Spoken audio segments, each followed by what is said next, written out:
Je m'appelle Charlotte Wright, j'ai 21 ans et je suis étudiante en Master 2 International Economical Law, donc c'est droit international économique. C'est en partenariat avec la fac de Toulouse, mais je suis actuellement à Gulfport en Floride, aux États-Unis. J'ai décidé de partir, en fait, de candidater à Toulouse pour ce Master 2 qui est donc à l'étranger, parce que c'était le seul qui me plaisait. J'ai fait mes 2 premières années d'études en Angleterre et je suis rentrée pour ma 3e et 4e année en France, à Toulouse, et j'ai décidé qu'il fallait que je reparte.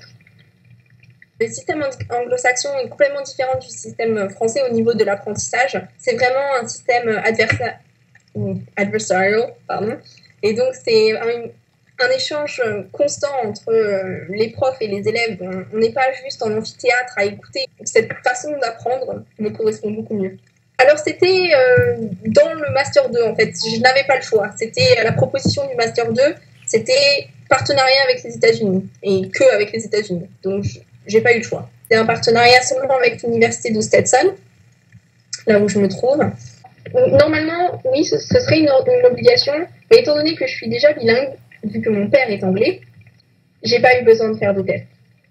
C'était une totale découverte, je n'avais jamais mis les pieds aux États-Unis. Mes premières impressions, les gens sont très accueillants. On m'a aidé tout de suite parce que bon, je suis arrivée au final avec ma grosse valise et ma petite valise, pas grand chose. Et j'avais déjà ma chambre qui m'attendait, mais rien dedans. Donc il fallait tout acheter, donc une voiture que je n'avais pas, etc., etc. Et les gens ici des relations internationales m'ont accueilli avec les bras ouverts, m'ont transporté là où j'avais besoin d'être pour acheter tout ce que j'avais besoin d'acheter. Donc ça, c'était vraiment génial. Après, au niveau des différences, je dirais beaucoup de fast-food dans le paysage. Ça a été un gros choc. Mais, et puis bon, c'est différent dans le sens où la Floride, c'est la plage, la chaleur. Étant donné que les étudiants internationaux doivent arriver avant les étudiants américains, parce qu'on a un cours qui commence début août, ça nous a permis de tous nous rencontrer. On a passé 2 semaines ensemble, à faire connaissance, etc., etc. Puis ensuite, on a été séparés parce qu'on ne prend pas les mêmes cours. C'est nous qui choisissons les cours que nous voulons suivre. Et à ce moment-là, on a été mélangés avec les étudiants américains. Et donc, ils sont très abordables, ils sont très accueillants. Vraiment, ils sont très bien. Alors, j'ai appliqué pour avoir un logement à travers l'université d'accueil. Et j'ai été acceptée pour avoir un logement sur place. Donc, je dors dans une chambre qui est à l'université. Donc, j'ai vraiment 2 minutes pour aller en cours le matin. C'est vraiment pratique. Alors, j'ai dû candidater à Toulouse avec un dossier de candidature. Ensuite, sur dossier de candidature, j'ai été acceptée pour aller à l'entretien.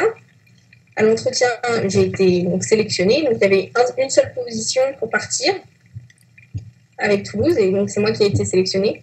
Et une fois que j'ai été sélectionnée à Toulouse, j'ai dû faire tous les papiers administratifs pour rentrer à la fac ici, aux États-Unis. Et puis, tout le visa et ce genre de formalités. C'est plus cher que des cours en France, mais extrêmement moins cher que des cours ici. En France, aujourd'hui, c'est entre 400 et 500 euros pour un master. Ici, aux États-Unis, c'est 60 000 $ pour une année. Et moi, grâce au partenariat donc, entre Toulouse et les États-Unis, j'ai payé 3 000 €.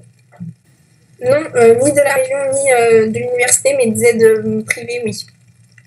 Ici, une fois qu'on est étudiant aux États-Unis, il y a énormément de bourses pour lesquelles les étudiants peuvent souscrire. Et donc, j'ai réussi à avoir une bourse. 1000. Oui, tout à fait. J'en ai déjà fait 2, donc c'est déjà pas mal. J'ai été un peu... donc, c'est très très grand. Donc, c'est ça qu'il faut savoir. C'est que la Floride, pour aller d'un bout à l'autre, il faut 8 heures. Moi, j'habite plutôt vers le sud. Et donc, pour aller n'importe où, ça prend du temps. Donc, j'ai été déjà... Donc, moi, je suis sur la côte ouest. J'ai été sur la côte est, dans la plus ancienne ville de Floride, qui s'appelle Saint-Augustine. C'est une super petite ville avec les influences espagnoles et anglaises, parce que c'était une ville espagnole puis anglaise avant d'être américaine.